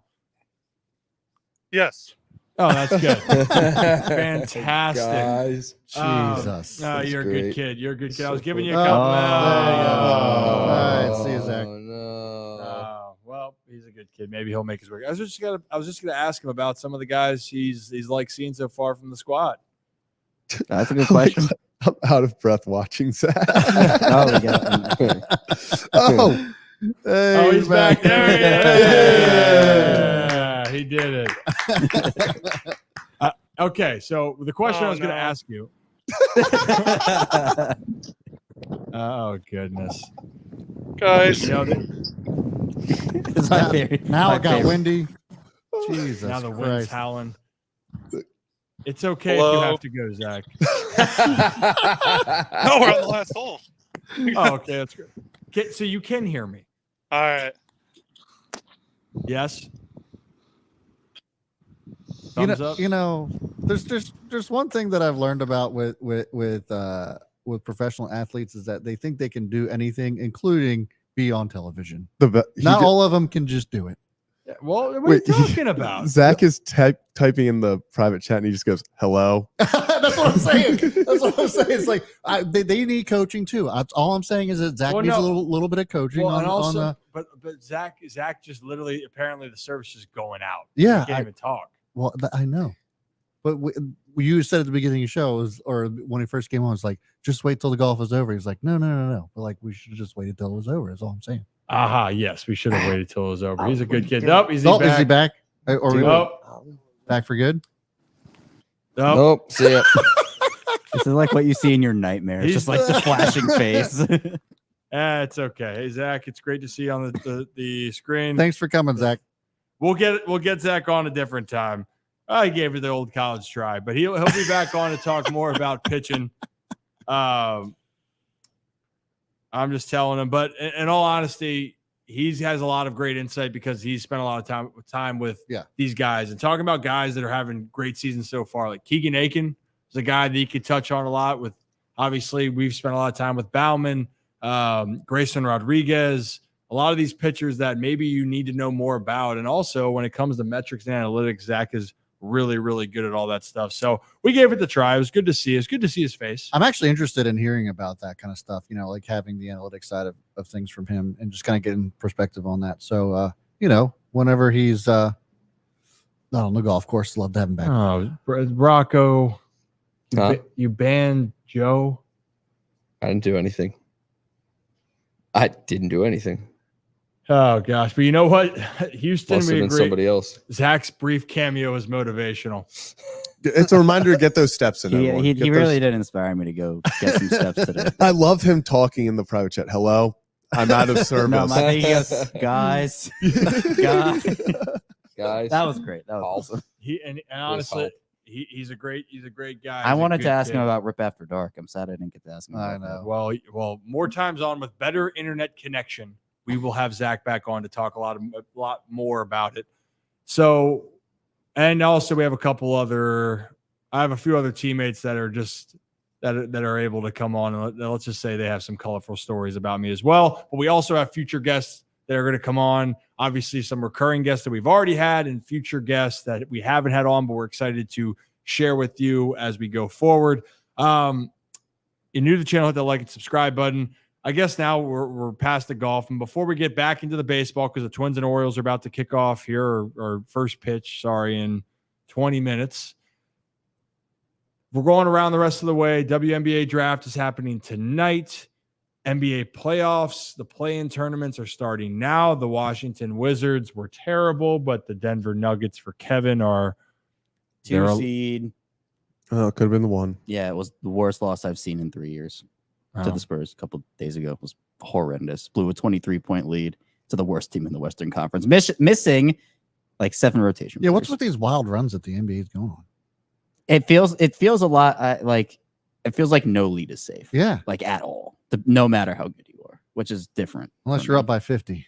Yeah, that is. Yeah. Well, I just feel like at this point, there's so many like 3-point shooters, and like it's just a thing where if a team just gets hot from deep, they're gonna go and rattle off five straight 3-pointers. Suddenly, that's 15 points in a 2-minute span, and you're like, holy crap! This 23-point lead just turned into an 8-point lead in a matter of seconds. Yeah. So why don't we? Well, so that's kind of really what's going around the rest of the weekend. And OKC is number 1 seed, obviously. By the way, I wanted to do a comparison, and maybe that'll be for a different topic about trying to rebuild. What's easier to do to rebuild and to win a championship? Rebuild and win a championship in basketball or in baseball. And we're seeing you're trying to rebuild homegrown talent, but in baseball, obviously, Texas Rangers spent a whole hell of a lot of money to win last year. They do have some players that they developed. And now with OKC, not saying they're going to win and represent the Western Conference, but they went from one of the worst teams to now being the number 1 team. But guys, we're going to get set up here, but the conversation we wanted to break down before first pitch was 2 things. One, about the Twins, about 2 hitters that are still very noticeable in that lineup that unfortunately for Minnesota has just been struggling. And I mean struggling. And then obviously we're going to talk a little bit more, Rocco, about Jackson Holiday, because there's a little bit more to the interviews that Matt Holiday spoke on, and then also the results we're seeing with Jackson, where the 0 for 13 wasn't as bad as people actually might think it is. At least in my mind. I'm going to break that down for you guys here in a second. So why don't we start with the topic of what was the first topic I was going to talk about? The Twins. The Twins, Basil. The Twins, Kevin.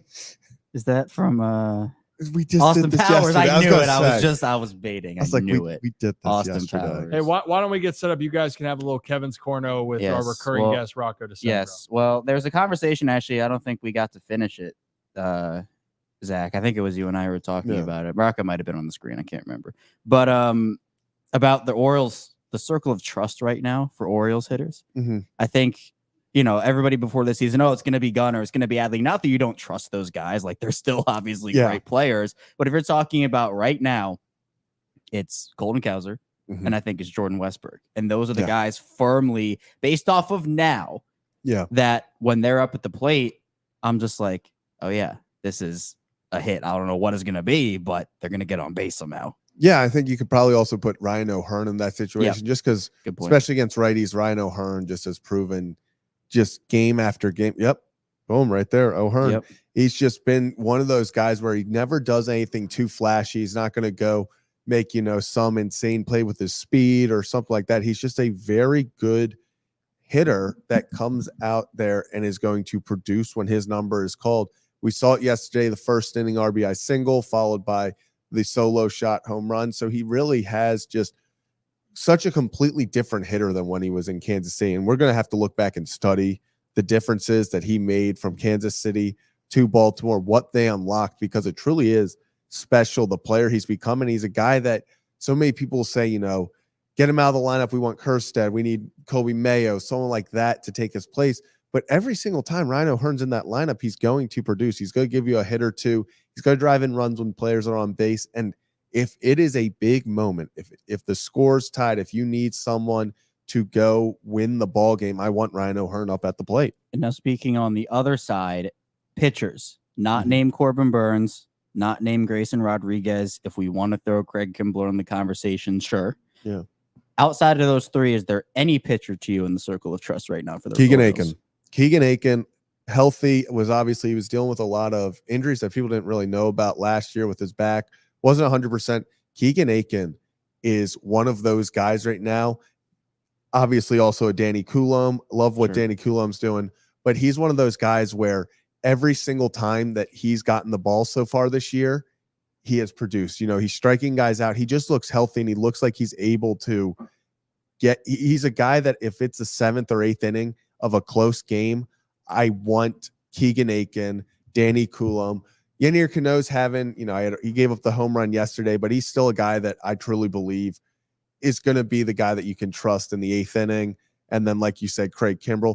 The Orioles bullpen is not as bad. I feel like people really want to make it like it is a weakness of this team. The Orioles bullpen is in good hands right now. I think it's only going to get better as guys get more comfortable in their roles. They settle in more. And so, right now, if I would go in the bullpen circle of trust, Danny Coulomb, Keegan Aiken, and probably Craig Kimbrell. And then we can have conversations like, if there are some guys that are continuing to struggle, or if, some of the pitching guys don't get back as fast as anticipated, although I know we're getting the starts and I think they're ramping up. Yeah. But we can have a conversation in a couple months about, okay, should they go out there and make a move for some pitching? But we're so early in the year right now where, and again, we're seeing these teams that weren't projected to do super well. I mean, obviously their final records probably will not be what they envision, but teams are, top of conferences or top of divisions right now. We're in the hunts that won't necessarily be that way come June or come July. And then right now teams are saying, well, okay, we started off a lot better than we thought. So now we're going to, can we go for it? What can we do with these guys? But as the season goes on and maybe that record starts to fall, there are going to be more teams more willing to give up, whether it's pitching or hitting, whatever you want. So, I mean, I understand that, the Orioles aren't a perfect team. They have a lot of depth, and that's a great problem to have.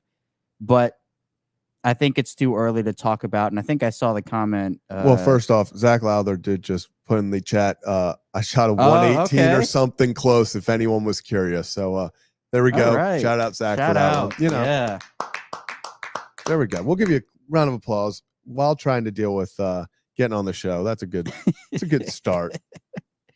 Yeah, I think though there's a lot to like about the Orioles. And what was their record at this point last year? I actually believe they're a game worse. Yeah, than where they were. I don't. Yeah, they. That sounds right. Yeah, I think they were 8-7 because they had that 4-gamer against. Was it the Athletics? Yeah. So the Orioles in general are playing better than they were last year to start the season off. So I think this is the context of it. So what we're understanding is what, guys, that the Orioles are not going to. Players are not going to get off to the hottest starts, and the teams could get off to better starts or worse starts. But the Orioles are right where they want to be. But it kind of leads into the conversation here, Rocco, because you had a chance to talk with Jackson Holliday here, and we want to touch on that a little bit before I can play the interview and we can talk about it before I go on. Yeah, go for it. All right, so let's play that for you guys real quickly of Matt Holliday talking about his son Jackson on his certain struggles so far. And so I think he's going to do great. Well, you're his dad who has been able to adjust at every single level of baseball, single A, double A, triple A. I'm sure it'll be much of the same here. What are your expectations from him just throughout his MLB career? Well, I think he's obviously very talented and loves the game, and so I think he's going to do great. Obviously, you want to get that first hit out of the way, and sometimes it feels like there's 20 fielders out there, but he's faced a couple of good starters, and they've made some tough pitches on him. I think one at bat, 5 changeups and a slider. So, they're pitching him pretty tough, but he'll be fine. He'll be fine. It's one of those things where once you get the first hit, you kind of breathe a little bit, and then. But he's a good player, and he's finding ways to contribute. So you heard Matt Holliday with just high praise for his son, as you would expect, but he doesn't look at it from the, okay, I'm going to literally sugarcoat everything when I talk about my son. He's telling it how it is. And I'm sure he speaks to Jackson the same exact way that he just spoke in that interview about him. It's like, hey, like they really pitched you tough here, man. Like you were facing some good pitchers. This is what you might have to do differently. Jackson Holliday, we knew he was going to figure it out. That 0-for-13 start, it was a minor bump in the road to his career. And I don't even want to call it that. Want to call it maybe like a mini pothole, maybe not the ones in the roads in Maryland because they could pop the tires in your car. Nobody wants that. But he's a kid that is going to figure it out. He already has figured it out. And once you get that first hit out of the way, the hits are just going to keep coming in. And Rip, he did talk about that specific at bat. He said, pitchers have pitched him tough. 4 changeups and a slider, right? And I think you have that specific at bat. We think we know which one Matt Holliday was talking about. Yeah, pulled up on the big board, right? Yep, we got it right here, actually. It's the closest thing to it. So the one that he was talking about, Rock, and you can still hear me, right? Yep. Cool. So the closest thing you can have to this conversation, and there's Matt stressing. He's tired probably from traveling. Jackson, he's been waiting for this moment for his entire career. But look, he's been pitched a lot tougher than people understand. The 0-for-13, like Rocker you were talking about, looks worse than it actually is. Mm-hmm. And this at bat that Matt Holliday was referencing in the conversation with Rocco, it was actually 4 changeups and a cutter. But first pitch, changeup, you're not looking for it, so what, right? But the next pitch, similar thing here. You got a cutter, slider, wherever you want to consider that pitch. And then it's another changeup. And that's a nasty changeup, by the way. And there's Matt going, please just get a hit. Because you feel it for your son. And there's, again, a changeup, and his body's going away from the baseball, so therefore he's going to roll over on the ball. Changeup's a well-located pitch from a veteran that's kind of been there before in Whitlock. So the overall consensus, Rock, is these are tough pitches. These are MLB pitchers. And didn't you reference it before? And Matt's even said there is a jump, and Jackson's had his struggles at every level. Correct. So to give the example here, Peralta, if you guys were at it, and actually, damn, that guy right up there is good looking in the top left corner right by the green.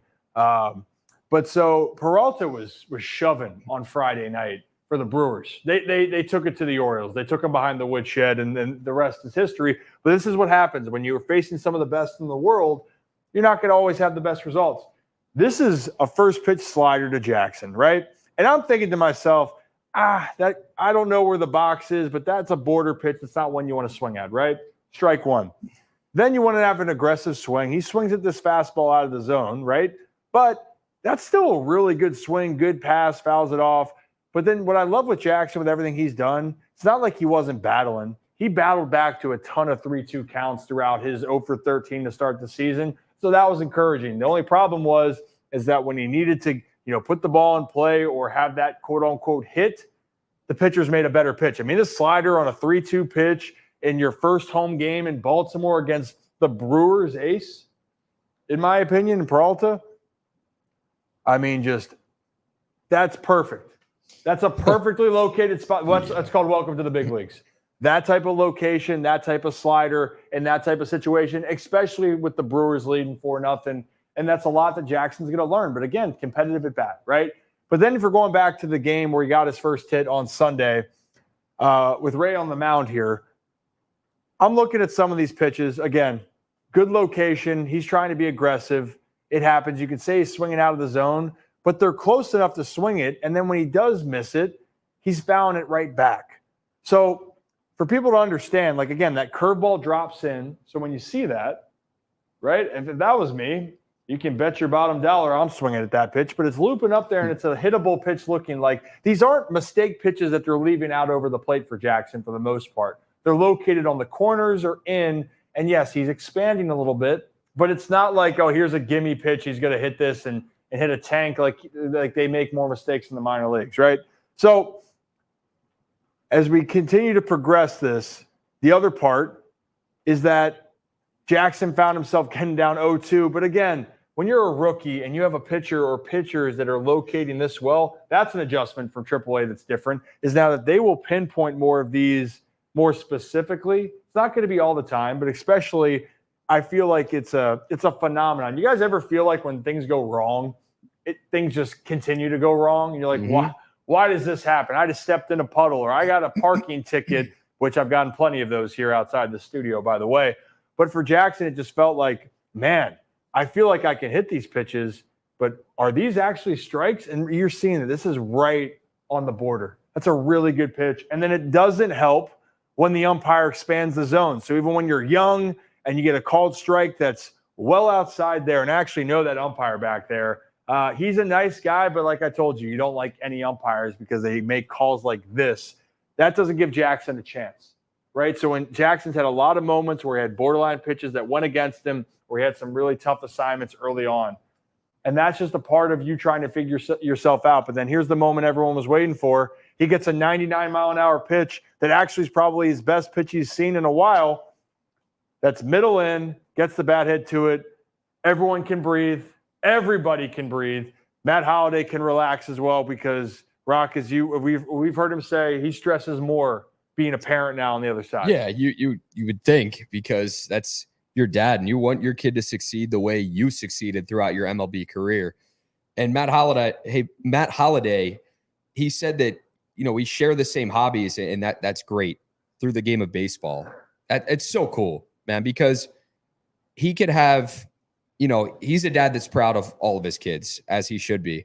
But Matt Holliday could have had a son that wasn't the top prospect, and I'm sure he would have treated him the exact same way as Jackson now, if he wasn't. But the fact that he is, the fact that he has this pressure on him, and the fact that he's been so successful, I think it makes it that much cooler for a baseball player to have their kid grow up and be, this person, to be this player, to remain calm at all times, or so it seems. Listening to Jackson talk after that, I think it was the day it was his home debut. So after that, and he went on and said, you know what? It's 3 games.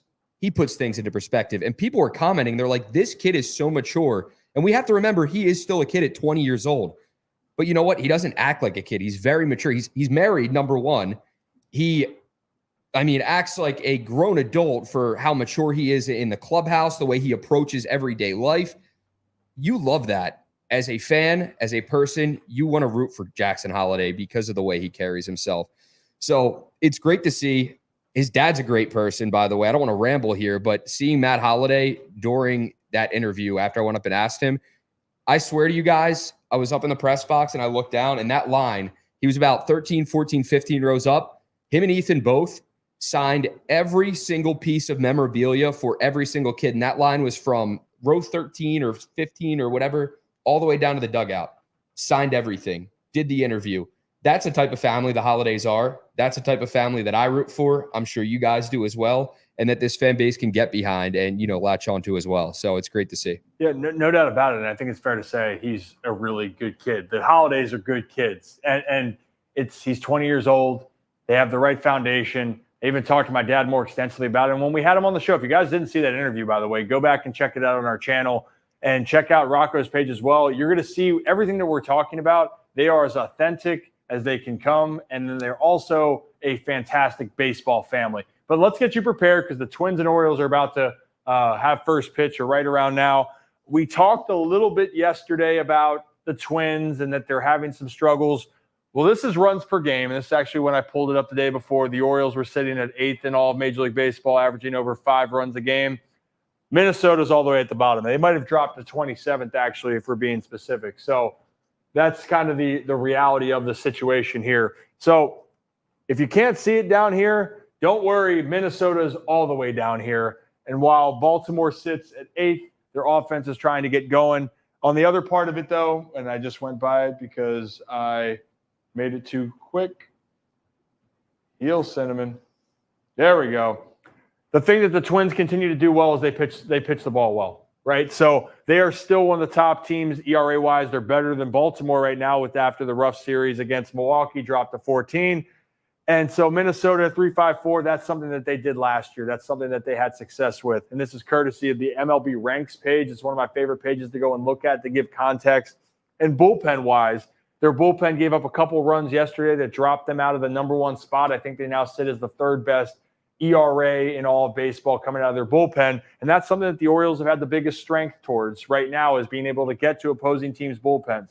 The Orioles have the advantage, especially in the offensive department. But this is where it can get scary because despite the Twins having the worst batting average as a team in MLB baseball, they can still wake up and they still have some 2 big star power players. One has gotten going, the other hasn't. We're going to start with the first one, and that's actually we're going to play a little fun game for everyone out here. If you look at this 2021 spray chart here, this player, that looks pretty good.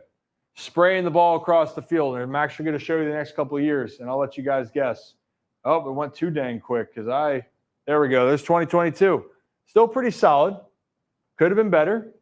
Still pretty solid. And then last year, homers are a little bit down.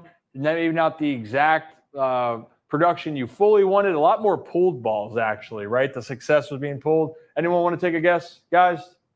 Guess over there? Correa. Carlos Correa. Zach, you're a good kid. This is Carlos Correa, by the way. So Carlos Correa coming over from the Astros, he's still a very talented player, but he did have a disappointing year for his regard or for his standards last year in Minnesota. But so far this year, he's off to a good start. He's swinging the bat well, and he has that power to all parts of the field. I'm going to show you a couple highlights to drive that point home. Here's earlier. He's going to get a fastball, middle. When you leave it middle, ball's going to go a long way. Flow Riders even impressed. And June 14th, I guess maybe we go to Minnesota to see him. Carlos Correa, though, obviously you're looking at those exit velos that just passed. He can still hit the ball extremely hard, and he can do a lot of damage. And this is their main piece in their lineup. This is the guy that they signed a lot of money to get back into Minnesota. And he's going to get a slider right here. And usually sliders, what I love, what makes his game good, and you guys have heard me break down other players, use the big part of the field. They make a mistake inside. You pull it down the line and make them pay. Correa, inside pitch, slider, doesn't try to do too much. Spanks it down the line. They're in motion. Now, the other player that has not gotten going, and quite frankly is one of the most talented players I've ever seen in my life, because Byron Buxton is the player I'm referring to here. Byron and I played in the Under Armour All-Star game in high school going into our senior year. He got drafted in the first round by the Twins. The unfortunate thing for Byron, he has everything. He can hit, run, throw, you name it, hit it for power. The problem is he hasn't put a healthy season in the big leagues in years. We're approaching now, since 2017, I believe was the year his last healthy year for the Minnesota Twins, and he's struggling. And right now, he's not seeing the ball well at all. You're seeing this. When you're a guy that's struggling, there's going to be a couple of videos to show you, and this is why it's scary if he gets going, and that'll be down the stretch.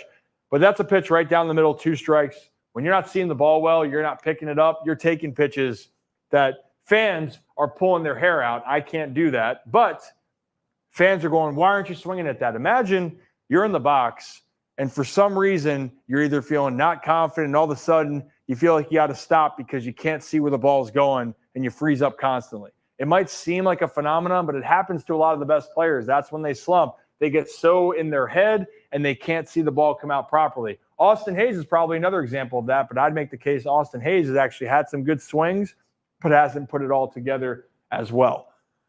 But we're going to see a couple other examples here with Byron Buxton. This ball, same situation. Pitch he can drive, middle in, 2-1 count. He's going to pop it up, okay? So when we're seeing this, he's missing the pitches when he does have a good pitch to hit, and then he's swinging at pitches that are so far out of the zone. You're going to see the slider. If you guys look at that, and I know there's deception, and we've seen in the past, but this ball had no chance of being at the plate. And I know a lot of people say this is like a Javi Baez type of swing. Ball is way out of the zone. Would have hit a left-handed batter, essentially, and he's swinging at it. And he's pissed. He's upset, and rightfully so. I'd be throwing my bat and maybe have a broken bat. But there's a reminder here. This is Buxton from last year. This guy still exists, and it's still early. And the Orioles, the last thing that they want or Irvin wants to do, or any of these pitchers, is awaken a beast that has all the talent to absolutely destroy the baseball. He's going to get a pitch away here, and he's going to pepper this to right center. Off the plate, that's an effortless swing to me. And that's what's so scary about him. What he does is effortless. He just has to get in a rhythm, and it's been a tough road for him. And it's the final one. He's going to get a fastball, change up. Goodbye. And I mean, when I say he's got ridiculous power, I wasn't lying about that. Byron Buxton's a guy that you want to root for. He got terrorized last year by Cedric Mullins, right? Cedric made all those plays. But Byron Buxton, if the Twins are going to make some noise this year, they're going to need him back going. And imagine with that Twins pitching staff that we just saw, their numbers, they're really, really solid here. So I want Birdland fans to be aware. They've won games this year despite having the worst offensive team. If guys like Buxton and Carlos Correa can carry this lineup, I don't want this to happen, but I wouldn't be surprised if the Twins win a couple games in Baltimore because these guys make that much of a difference. I still think Baltimore wins this series, but keep in mind, guys like this can make game-changing plays, and so far, Byron Buxton hasn't done that in 2024, and at least for 3 more games, Oriole fans are going to hope that that will be the case. And let me know who you guys want me to break down in future series, but now back to Kevin's Corner. All right. I had a little exercise I wanted to do for this one just because a couple weeks into the season now. So I wanted to kind of page everybody, and I'll direct the questions at you, Zach. But who has been the most surprising Oriole for you so far? I mean, I'm going to take the easy way out. It has to be Colton Cowser, right? I'll take him out eventually, like in a few seconds. But if we're going, who is the most surprising guy? You didn't know that he was even going to make the team out of camp to suddenly he's AL Rook or Player of the Week. That's got to be one of the biggest surprises. I'm also going to go with Keegan Aiken. He's a guy that we weren't sure what Keegan Aiken was going to look like, what kind of pitcher he was going to be. He obviously dealt with injuries last year, but he is one of those guys that I am relying on and feel comfortable with him in big situations, especially right now as a lefty. So I'm going to go Keegan Aiken and Colton Cowser. And then on the other side of the coin, is there anybody who you've been a little, I guess, I don't know if disappointing is the right word. Austin Hayes. I think, I think right now there's a consensus on both of them. Austin Hayes has not played the way we know Austin Hayes can play, and that is the disappointing thing for Austin Hayes. And Austin Hayes would probably even tell you right now too, hey, I'm disappointed in the way I've been playing. Does that mean that he is going to play like this the rest of the year? No, I think, we've talked about this a few times. Austin Hayes starts out slow, and then by the middle of the first half, he's carrying the offense. So I'm not too concerned about Austin Hayes right now, but definitely a disappointing start. Yeah, I think those are the consensus guys. I mean, I think you could also put Westberg in the surprising category, but I'm really not. Like, especially with the breakdowns we saw before the season started. Like, that's a guy where, again, they essentially chose him over Joey Ortiz, and they've had the confidence in him to do that. And I don't know, it felt to me like that was their, all right, you're our guy. Yeah. So that's kind of what it is. Yeah, I think, surprising, like you said, I think there are a lot of people that saw this Joey or Jordan Westberg, not necessarily breakout, but we know what he can bring, and especially the power that he has. Trying to think other just guys that have surprised me. I guess I'm glad Santander got a game off today. I think he needed a breather. He played in, I think, every other game, kind of struggled the past 3 games. So I think it's just kind of like with Jackson, just get a hard reset in one game, and then I expect him to be back in the lineup and producing. Yeah, he'll be balling with his bros. He'll be back in there. It'll all be good. But hope you guys enjoyed those types of breakdowns. I hope you guys enjoyed little Kevin's Corner featuring Zach and having Rocco, our recurring guest, sprinkled back into the action. It's been exciting. Said he must have just done something super cool to get out of the inning, because Rock Kabako just tweeted out, "You have to see that Cedric Mullins catch. Trust me." Yep, I saw a lot of people chatting about it right now too. Yep, I saw Holy Shirts and Pants Mullins with an insane catch. And again, I guess that's why you keep him, right? Is that what we've been saying for a while? Yeah, I guess he's good. I guess he's all right. Yeah. I guess 825 OPS too right now. You can totally tell that the game started because we have like 52 people in here watching, which, by the way, appreciate you all. Let us be real, Rick. I know you guys are the real ones hanging out here. Don C2. Can't wait to watch that highlight here in a second. So we'll get out of here so all of you guys can enjoy the game as well. But hit that like and subscribe button on the way out, and follow us on X with @OwnTheChaos, @Rocco DeSangro, @ChaosStriker34, @Zach Ballinger 18, and I'm @Ryan Ripken. Do we dare do a Kevin Oki on the way out? Do you have something for me? Do I have something? Someone's got to have this Mullins catch. Should we? You know what? We'll save it. We'll save it for once a week right now, twice a week. We'll save it for it. All right. Make it special. But my loneliness is killing me. All right. Cue the music. Let's get on out of here.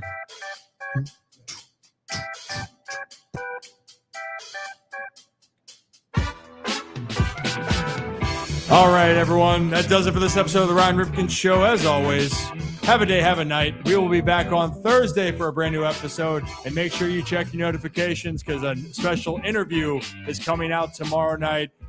That's it. Have a day, have a night. We'll see you soon.